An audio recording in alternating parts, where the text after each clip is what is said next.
তো KP constable interview, যা দেখো 15 নম্বর যেটা আছে, এই 15 নম্বর কিন্তু বিশাল ভাইটাল পয়েন্ট। তার কারণটা হচ্ছে, জানো যে কেউ 4-5 নম্বর পায়, তো কেউ 12-13 নম্বর পর্যন্ত পায়। তাহলে এই যে একটা ডিফারেন্স, অন্তত পক্ষে ধরো 6-7ও যদি ডিফারেন্স হয়ে যায়, তাহলে কিন্তু হিউজ ডিফারেন্স হয়ে যাবে। আর যেহেতু ওটা কেপি মানে কলকাতা পুলিশ, তো এই জায়গাতে এইটুকু জানবে যে একটা ডাব্লিউপির থেকে আমার মনে হয়, যেটা পার্সোনালি অনেকে হয়তো ভাববে যে দুটো একই কনস্টেবল র্যাঙ্কের, কিন্তু কলকাতা পুলিশ যারা হয় তারা কিন্তু কলকাতা একটা অর্থাৎ একটা মেট্রোপলিটন সিটিতে নিয়োগ থাকবে। তো সেই ক্ষেত্রে আমার মনে হয় যে সেই জায়গাটা আরেকটু বেশি গুরুত্ব হিসেবে মানে গুরুত্ব দেওয়া হবে ইন্টারভিউর ক্ষেত্রে, যেমনটা কেপিএসআই পার্সোনালিটি টেস্টের ক্ষেত্রে দেওয়া হয়েছিল বলে আমার মনে হয়েছে।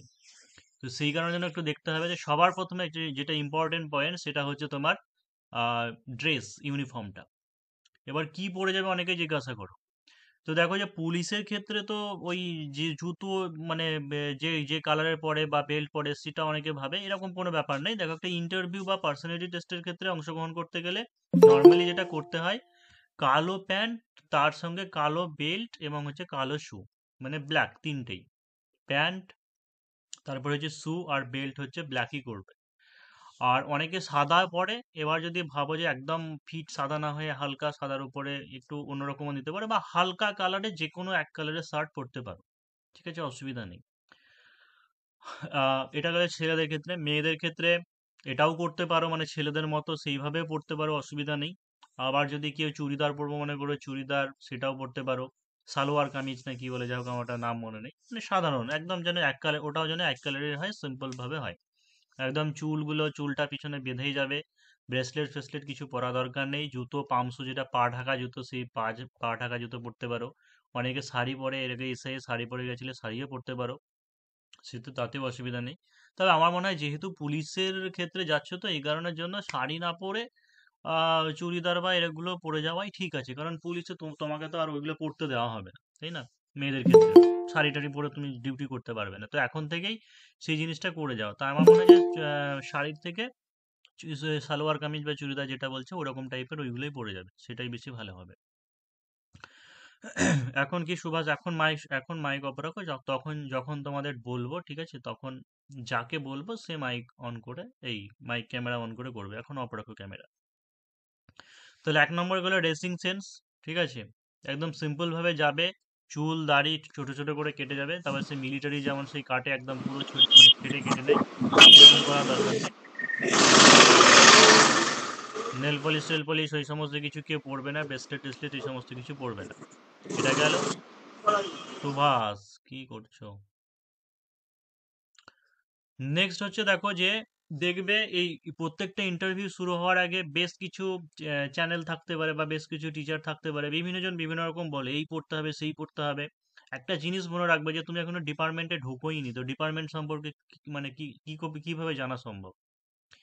বা বাই চান্স কাউকে যদি করেও দেয়, ঠিক আছে, যদি না পারো সেটা নিয়ে কোনো সমস্যা নাই। তো আজ থেকে এইটুকু জেনে রাখো যে আজ থেকে একদম ফ্রি থাকার চেষ্টা করো, মাইন্ডকে ফ্রেশ রাখো। প্রচুর কিছু, যে অনেক কিছু মুখস্থ করতে হবে, কারণ ওখানে গিয়ে দেখবে 2-3 মিনিট কি 4 মিনিট তোমাকে ধরছে, ঠিক আছে। এমন হতে পারে যে তোমার মা বাবা কি করো বর্তমানে কি না করো এই গল্প করেও ছেড়ে দিতে পারে। তো ব্যাপারটা হচ্ছে এখন থেকে যেটা অভ্যেস করবে যে কমিউনিকেশন স্কিলটা, কারণ কমিউনিকেশন স্কিলটা এত তাড়াতাড়ি ইমপ্রুভ করা যায় না। তবুও চেষ্টা করো, শুধু ভয় কাটানোটা চেষ্টা করো, নার্ভাসনেস কাটানোটা চেষ্টা করো, কনফিডেন্স আত্মবিশ্বাস মনের মধ্যে তৈরি করো। এইটুকু মানে ভাবো যে ওই 3-4 মিনিট তুমি ঘরে মানে যাবে, বসবে, তাদের সঙ্গে ফেস করবে, দিয়ে যেন বেরিয়ে আসতে পারো। মানে ওখানে যেন কোনো তোমার দ্বিধা দ্বন্দ্ব বা হচ্ছে নার্ভাসনেস এই জিনিসটা যেন কাজ না করে। শুধু যদি মানে এইটুকু যদি করতে পারো, মানে সাবলীল ভাবে জাস্ট তুমি ঘরে এন্ট্রি নিলে, তাদের সঙ্গে কথা বললে, বেরিয়ে চলে এলে। আর যদি কোশ্চেন নাও পারো, তাহলে জানবে যে এতেই তুমি 7-8 পাবে, গ্যারান্টি 7-8 পাবে। কারণ হচ্ছে এর যতদিন মানে এক্সপিরিয়েন্স প্রচুর, কারণ তোমার ডব্লিউপিএসআই আমার কাছে প্রায় 500 থেকে 600 জন ইন্টারভিউ প্রিপারেশন করে অনলাইন অফলাইন মিলে। তো সবার কাছে যতটুকু যা শুনেছি, কেপিএসআই প্রচুর জন ছিল, 100+ ছিল, ওদেরকে অনলাইন অফলাইন সব করিয়েছি। তো একটাই জিনিস যেটা দেখেছি যে অনেকেই তো বলেছে আমাকে এই আনসার ধরেছিল, আমি আনসার করতে পারিনি, ঠিক আছে, তবুও দেখা যাচ্ছে 30-এর মধ্যে 21-22 পেয়ে যাচ্ছে। আবার এমন আছে যে অনেকে আনসার পেরেছে কিন্তু তাকে নাম্বার দেওয়া হয়নি। কি কারণ? কারণ ইন্টারভিউ হোক বা পার্সোনালিটি টেস্ট, ওইগুলোর উপরে ডিপেন্ড করে না, শুধু হচ্ছে ভালো লাগার উপরে, কাউকে একজন ভালো লাগছে কেন, কারণ দেখবে যে আমাদের ক্লাসেও বেশ কিছু স্টুডেন্ট ছিল, মানে তোমরা যখন পড়তে প্রত্যেকটা ক্লাসে বেশ কিছু স্টুডেন্ট ছিল, দেখবে তারা হয়তো খুব একটা পড়াশোনায় ভালো ছিল না, কিন্তু তবুও দেখবে মন মরা হয়ে বা হয়তো পড়া পারলো না বলে খুবই লজ্জা কিরকম হয়ে গেল এরকম থাকতো না ওরা। কোনো ব্যাপার নাই, যে পারলো না তবুও দেখবে হাসছে, ইয়ে করছে, স্যারের সঙ্গে ইয়ে করছে, হয়তো কান ধরতে দাঁড়াতে বলেছে গণিতে, কান ধরলে কোনো ব্যাপার নেই। আবার এমন কিছু ছিল ঠিক ছিল দেখবে যে ইমোশনাল টাইপের, মানে হয়তো কোনোদিন পড়া পারেনি বলে স্যার বাইরে কান ধরে দাঁড় করিয়ে দিয়েছিল বা মেরেছিল, তো সেইটা নিয়ে একদম সে চিন্তায় মগ্ন হয়ে গেছিল, মানে মনে হয়েছিল যে তার জীবন থেকে সবকিছু নিঃশেষ হয়ে গেছে। এরকম ছিল কি ছিল না, প্রত্যেক জনেরই দেখবে ক্লাসে এরকম দু একজন স্টুডেন্ট ছিল। অ্যাকচুয়ালি তাদেরকে পছন্দ করে না স্যাররা, মানে হচ্ছে তাদেরকে শুধু স্যার মানে স্টুডেন্ট বলে বলা হচ্ছে না, আমাদের বাস্তব জীবনেও তাই। যে সমস্ত মানুষ সবার সঙ্গে মিলেমিশে থাকতে পারে এবং কথা বলতে পারে, ঠিক আছে, অর্থাৎ একটা পরিচয় আইডেন্টিটি সহজেই তৈরি করতে পারে, অর্থাৎ পার্সোনালিটি তৈরি করতে পারে, তাদেরকে আমরা বেশি পছন্দ করি। তো এইটা হচ্ছে একটা সাইকোলজিক্যাল ফ্যাক্টর, মানে ইন্টারভিউয়ের ক্ষেত্রে এটা হচ্ছে একটা সাইকোলজিক্যাল ফ্যাক্টর। তাই আজকে থেকে এইটুকুই বলবো যে বেশি মুখস্থ করে ইন্টারভিউ কোনোদিন হবে না। তুমি মুখস্থ করা কোনো কিছু যদি ওখানে বলো, গ্যারেন্টি তুমি ধরা পড়বেই, তোমাকে ক্রস কোশ্চেন করবে এবং এটাও বলবে যে মুখস্থ করে এসেছে, অন্যভাবে বলো, তাই বলবে, অন্য জিনিস বলো। তো সেই জন্য যতটা সম্ভব রিয়েলাইস্টিক আনসার দেওয়ার চেষ্টা করবে, অরিজিনাল কথা বলবে, টেকনিক্যাল কথা বলবে, খুব একটা অতিরঞ্জিত এই সমস্ত কিছু ভাবার দরকার নেই। তো ঘরে এন্ট্রি নেওয়ার ব্যাপার, যেটা অনেক সময় কি হয় যে ওরা দরজা খুলেই দেয়, ঠিক আছে, বলে যে আসছি টাসছি এরকম বলতে বলে না, যে বলে যে ভিতরে চলে যাও, দরজা খুলে দেয়, তাহলে সেই ক্ষেত্রে কিছু বলা দরকার নেই। আর যদি সেরকম না বলে দেয় তাহলে অবশ্যই বাইরে ভেতরে আসবো স্যার বা ম্যাম যাকেই প্রথমে দেখবে, ঠিক আছে, তাকে বলেই ঢুকে যাবে, দিয়ে তারপরে অনুমতি দিয়ে থ্যাংক ইউ স্যার বলে সবার দিকে মাথা নাড়বে, মানে প্রত্যেকটা স্যার বা ম্যামকে আলাদা আলাদা করে বলার দরকার নেই, কিন্তু সবার দিকে তাকিয়ে নেবে। হ্যাঁ, আর একটা যেটা মেন পয়েন্ট, এটা বলতে ভুলে যাচ্ছি, যে সেটা হচ্ছে আই কন্ট্যাক্ট। ঠিক আছে, আই কন্ট্যাক্টটা ভীষণ ইম্পর্ট্যান্ট। দেখবে যে একটা বোর্ডে তো মোটামুটি 5 থেকে 6 জন থাকে, নাকি কি তার বেশিও থাকতে পারে। এবার দেখবে 5-6 জনের মধ্যে 2 জন থাকবে হয়তো কি 3 জন থাকবে যারা কোশ্চেন করবে, বা বাকিরা এমনি বসে থাকবে। কিন্তু তাই বলে যিনি শুধু কোশ্চেন করছেন তার দিকে তাকাবে না, মানে বাকি সবার সঙ্গে তোমাকে আই কন্ট্যাক্টটা করতে হবে। হ্যাঁ, তবে যিনি বেশি কোশ্চেন করছেন, হয় দেখা গেলো যে একজন ব্যক্তি, মানে একজন ইন্টারভিউয়ারই হয়তো তোমাকে 3-4 মিনিট ধরে কোশ্চেন করছে, তাহলে তার দিকে একটু ফোকাসটা বেশি থাকবে। কিন্তু একটা জিনিস জানবে যে ইন্টারভিউ যারা বসে থাকে তাদেরকে কি বলা হয়, টোটাল ইন্টারভিউয়ার মিলে একটা প্যানেল তৈরি হয়, প্যানেল। অর্থাৎ শুধুমাত্র তার কোশ্চেন নয়, ওখানে প্যানেলে যতজন মেম্বার বসে আছে সবার কোশ্চেন ওটা, মানে তোমাকে সবাইকে ইমপ্রেস করতে হবে। তো এই কারণের জন্য যদি বড় কোনো প্রশ্নের উত্তর হয় বা হয়তো অনেকক্ষণ দীর্ঘক্ষণ ধরে করছে, তাহলে সবার দিকে আই কন্ট্যাক্টটা করবে। এটা কিন্তু প্র্যাকটিস না করলে হয় না, তাই বাড়িতে দরকার হলে মা বাবা ভাই বোন যারা আছে তাদেরকে বসিয়ে দাও, দিয়ে এরকম এরকম করে প্র্যাকটিস করো বলাটা। কারণ এটা অনেক ক্ষেত্রে দেখেছি, যতই বলে দেওয়া হয় প্র্যাকটিস না করলে ওই আই কন্ট্যাক্ট অনেকেই করতে পারে না। আর নার্ভাসনেস কোনো মতেই যেন কাজ না করে, কোনো কোশ্চেনে যদি আনসার না পারো, ঠিক আছে, তবুও কনফিডেন্সটা বজায় রাখবে। আজকে একজন এসেছে কিনা জানি না, তোমাদের ওই যে আগের দিনকে বলেছিলাম একজন, ঠিক আছে, যে দেবাশিস থাকে, ও তো কেপিএসআই, ও জানো তো সহজ সহজ দুটো প্রশ্নের আনসার পারেনি, তাও মানে ঠোঁটের কোণে মিচকি হাসিটা রেখেছিল, ঠিক আছে। তো সেই জায়গাতে ওরা বলেও ছিল যে এরকম সিচুয়েশনে তুমি এরকম সাবলীল আছো কি করে, মানে তোমার হাসিটা সত্যিই খুব সুন্দর, তাই বলেছে, মানে তোমার মধ্যে কনফিডেন্সটা আছে। তো এই যে জিনিস একটা ব্যাপার, ও ভালো নাম্বার পেয়েছিল কিন্তু, অথচ গুজরাটের রাজধানী কি সেইটা তখন ওই সময় ওর মনে পড়েনি। এবার এখানেই তুমি মানে ইয়ে হয়ে গেলে, যে তুমি পারলে না বলে ওই জায়গাতে ধরো খুবই চিন্তিত হয়ে পড়লে, এটা দিতে আমার নেগেটিভ পয়েন্ট। তো আমি ওর কথা বলে দিয়েছিলাম যে তোমার যদি 20+ মার্কস না আসে তাহলে আমাকে বলবে, মানে ওর শুধু ফিডব্যাক শুনে যেটা আমি বলেছিলাম, তো সেটা হয়েছিল। তো আজকে থেকে এইটুকুই জেনে রাখো, যারা হয়তো অনেকে প্রথম থাকবে, তোমাকে অনেকে অনেক কিছু বলবে, বা অনেক চ্যানেল আছে বা ইউটিউব আছে, হয়তো অনেক জায়গায় বলতে পারে যে এইগুলো তৈরি করবে সেগুলো তৈরি করবে, এমন কি হয় যে একটা ইন্টারভিউর পুরো বই বেরিয়ে যায়। হ্যাঁ, একটা পুরো বই বই ছাপানো থাকে, এই মুখস্থ করতে হবে তাই মুখস্থ করতে হবে। তো ইন্টারভিউ মানে জাস্ট তোমাকে একবার দেখবে, ঠিক আছে, তোমাকে একবার দেখবে, তোমার কথাবার্তা শুনবে, এইরকম, মানে বিশাল কিছু নলেজ টলেজ থাকার দরকার আছে সেরকম নয়। তাহলে মেন মেন বেসিক জিনিস যেগুলো যতটুকু বলার এইটুকুই বললাম। আমরা যারা যখন অফলাইনে আসছো বা ইয়ে করছো সেখান থেকে তো দেখতে পাবে। বেশিরভাগই হয়তো অফলাইনে আছে, যারা অনলাইনে আছো অসুবিধা নেই, যদি কোনো তাও পরবর্তীকালে অসুবিধা বা কিছু হয় তখন জেনে নেবে। এবার আমরা চাইছি যে আজকে থেকে এখন থেকে যে যারা যারা করোনি, ঠিক আছে, একবারও করোনি, মানে অনেক তো নতুন আছো, তো তাদের আমরা একটা দুটো মানে সবার একবার করে নিতে যাই, ঠিক আছে। তো আচ্ছা, যারা রেজাল্টের আগে ভর্তি হয়েছিলে কিন্তু একজনও কেউ ফেস করোনি এখনো পর্যন্ত, কে আছো সেটা সে বলো। আমি আছি স্যার। বলো, পুরো নাম কি তোমার? তারক ভৌমিক নাকি? তারক ভৌমিক। ব্রাহ্মণ? না, তাহলে? এমনি জেনারেল কাস্ট। এমনি ইউআর মানে জেনারেল কাস্ট? হ্যাঁ।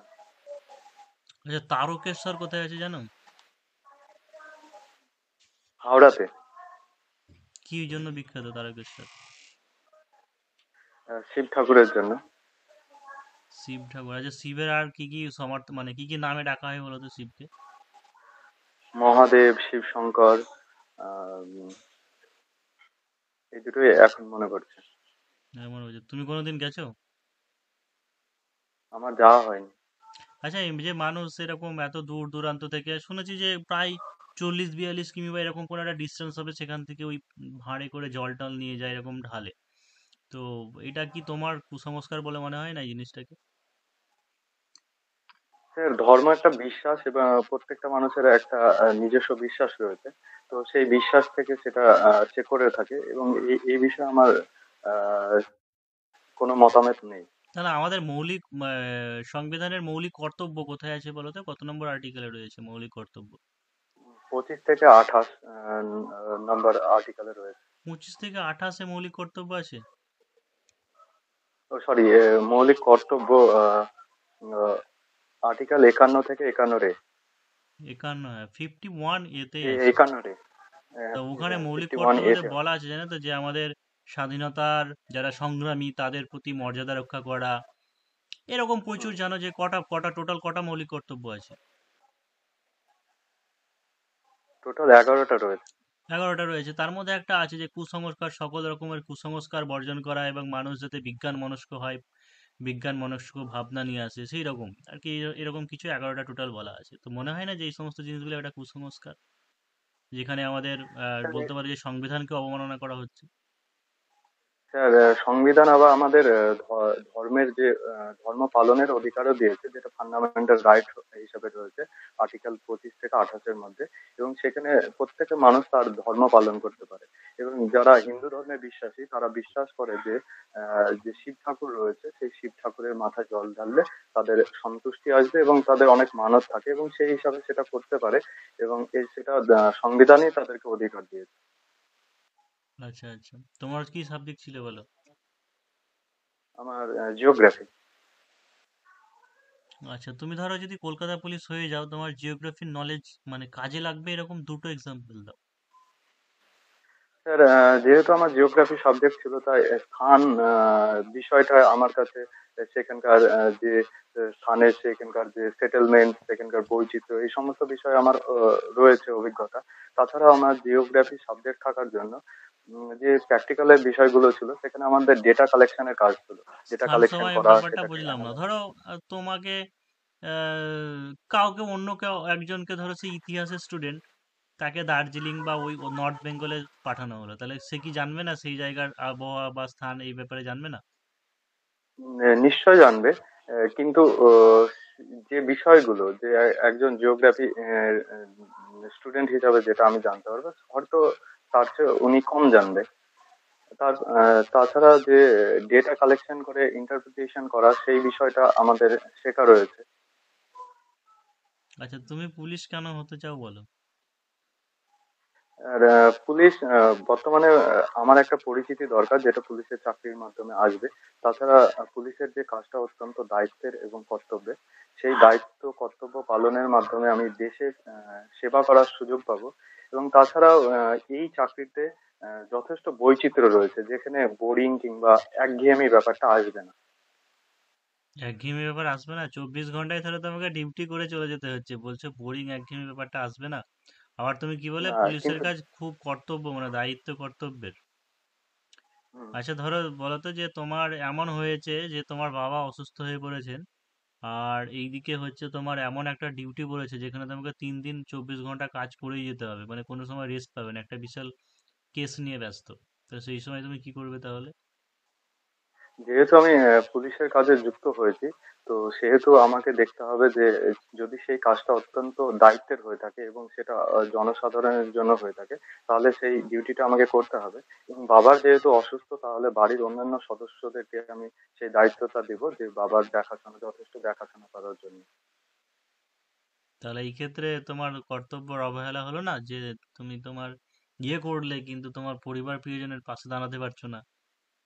স্যার, আমার পরিবার প্রিয়জনের পাশে দাঁড়ানোর জন্য বাড়িতে কিছু জন রয়েছে যার কাছে দাঁড়াতে পারবে, কিন্তু আমাকে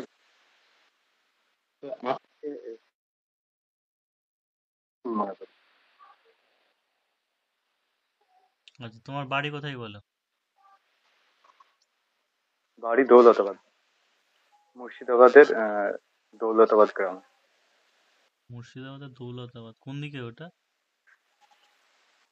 বহরমপুরে, এটা ইসলামপুরের দিকে। ওই যে ইসলামপুর ডোমকল ওই সাইডে, ওই দিকে? হ্যাঁ হ্যাঁ, ওই সাইডে ওই সাইডে।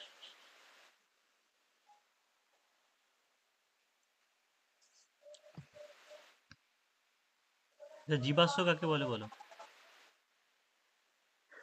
পাললিক শিলাস্তরে যখন স্তর পড়ে, তখন অনেক সময় কোনো জীব সেখানে আটকে যায় এবং বহু বছর পরে তাপে এবং চাপে সেটা জীবাশ্মে পরিণত হয়। আচ্ছা, পাললিক শিলার গুরুত্ব বলে কয়েকটা। পাললিক শিলা যেমন পাললিক শিলাতে অনেক কিছু তৈরি হয়। পাললিক শিলাতে আমরা খনিজ তেল পাই। পাললিক শিলা আমরা তারপরে বিভিন্ন ধরনের জীবাশ্ম পাওয়া যায়। তারপরে পাললিক শিলা দিয়ে আমরা বিভিন্ন ধরনের ইমারত তৈরি করা যায়। পাললিক শিলা দিয়ে ইমারত তৈরি হয়? না, পাললিক শিলা যখন রূপান্তরিত শিলায় পরিণত হয় এবং সেটা দিয়ে আমরা যেমন মার্বেল, চুনাপাথর থেকে মার্বেল তৈরি হ্যাঁ, তা হয়। চুনাপাথর থেকে মার্বেল, ওটা পাললিক থেকে তৈরি হয়? চুনাপাথর একটা পাললিক শিলা এবং চুনাপাথর রূপান্তরিত শিলা আচ্ছা, যখন চুনাপাথরের রূপান্তরিত হয়। সংকেতটা কি বলো? চুনাপাথর, স্যার এই মুহূর্তে মনে পড়ছে না আমার। আচ্ছা, ঠিক আছে, ঠিক আছে। দেখো, হ্যাঁ, তুমি ওই কোশ্চেনগুলোটা খুব ভালোই আনসার দিয়েছো, খুবই ভালো লেগেছে। যে ধর্মীয় টর্মীয় ব্যাপার হোক বা কোনো পলিটিক্যাল ব্যাপার হোক, এইগুলো খুব সেন্সিটিভ জায়গা, তোমাকে কোশ্চেন করাও হতে পারে, কিন্তু তোমাকে সবসময় নিরপেক্ষভাবে আনসার দিতে হবে। তোমার ওই অ্যান্সারটা আমার ভালো লেগেছে খুবই, যে অবশ্যই যে ভারত একটা ধর্মনিরপেক্ষ যুক্তরাষ্ট্র লেখা আছে, সে তার নিজের ধর্মমত পালন করতে পারে। তো এটা হচ্ছে তার বিশ্বাস বা নিজের ব্যক্তিগত ব্যাপার যে কি কি করবে। ঠিক আছে, এটা সেই হিসাবে মানে যে ভারতের সংবিধান সেটা লঙ্ঘিত হয় না। হুম, আর কি কোশ্চেন করলাম তোমাকে? হ্যাঁ, পুলিশ কেন হতে যায়, একটা জিনিস জানবে, এই কোশ্চেন গুলো বারবারই করে অনেক সময়, কিন্তু ওদের কোনো আনসার পছন্দ হয় না অ্যাকচুয়ালি। ইচ্ছে করেই সেটা বলে, মানে ইচ্ছে করে ওরা, মানে পছন্দ হয়েছে সেটা বলে না, তোমার বলে না বাহ তুমি খুব ভালো বললে, তো এই জিনিসটা বলবে না। অর্থাৎ তোমাকেই এখানে প্যাচে ফেলার একটা অপশন। তো অনেকে এটাও জানতে চাও যে এই তো কোশ্চেনগুলো, দাদা এই কোশ্চেনগুলোর আনসার হুম, বলে দেবে কি হয়। অ্যাকচুয়ালি এই কোশ্চেনগুলোর কোনো আনসার হয় না। যে পুলিশ কেন হতে যায়, আসল ব্যাপার যেটা, দেখো আসল সত্যি হচ্ছে এটাই, যে আমরা প্রত্যেকেই পড়াশোনা লেখাপড়া করছি, তাই তো? মানে একটা জিনিস বলবে যে আমার ফার্স্ট জীবনে একটা একটা কমন তবে আনসার বলে দিচ্ছি, সেটা বলা যেতে পারে সাধারণ আনসার। সেটা হচ্ছে আমার ফার্স্ট জীবনে, প্রথম জীবনে যারা গ্র্যাজুয়েশন করেছো, যে প্রথম জীবনে লক্ষ্য ছিল যে গ্র্যাজুয়েট ডিগ্রি অর্জন করা, ঠিক আছে, কলেজটা পাস করা। এরপরে আমি আমার কেরিয়ারের দিকে ফোকাস করেছি। এরপর আমি আমার কেরিয়ারের দিকে ফোকাস করেছি 2020 সালে, যখন নোটিফিকেশনটা বের হয় কলকাতা পুলিশের ক্ষেত্রে, তখন আমি অ্যাপ্লাই করে দিয়েছি। এবং যত দিন যাচ্ছে, যত পরীক্ষা বাড়ছে, এবং কলকাতা পুলিশ বা পুলিশের প্রতি আমি তার লাইফস্টাইল, ঠিক আছে, বা জব প্রোফাইল দেখছি, সেটার প্রতি আমি এখন অ্যাট্রাক্টেড, মানে আমার এটাকে ভালো লাগছে, তো এটাকে আমি আমার জীবনের বেছে নিয়েছি, এরকম বলতে। আবার বেশ কিছু জনের থাকে, হ্যাঁ, প্রথম থেকেই থাকে ইচ্ছে যে হ্যাঁ পুলিশ হতে চায়, সেই ক্ষেত্রে সেটা বলতে পারো, কিন্তু ব্যাপারটা যে তোমার এক্সপ্রেস করার উপরে ডিপেন্ড করছে। আনসার যা কিছু হতে পারে এটুকু জেনে রাখবে, কিন্তু এর কোনো মানে পারফেক্ট আনসার নেই। তোমার বলার উপর ডিপেন্ড করছে যে তারা ক্রস কোশ্চেন করবে নাকি কি করবে। স্যার আমার তো বিএড রয়েছে, যদি আমি বিএড বলি যে আমার না না, বিএড ওইসব করা বিএড রয়েছে টিএড তখন তো ওসব বলা দরকার নেই। ওরা যদি বলে, বলার দরকার নেই। হ্যাঁ ওরা যদি জিজ্ঞাসা করে, তাহলে ভেতর থেকে যদি বলে বিএড করেছো তো বা করনি, এরকম যদি বলে হ্যাঁ তাহলে করেছি, মানে ওটা তো বলে আবার ভয় পাবে না।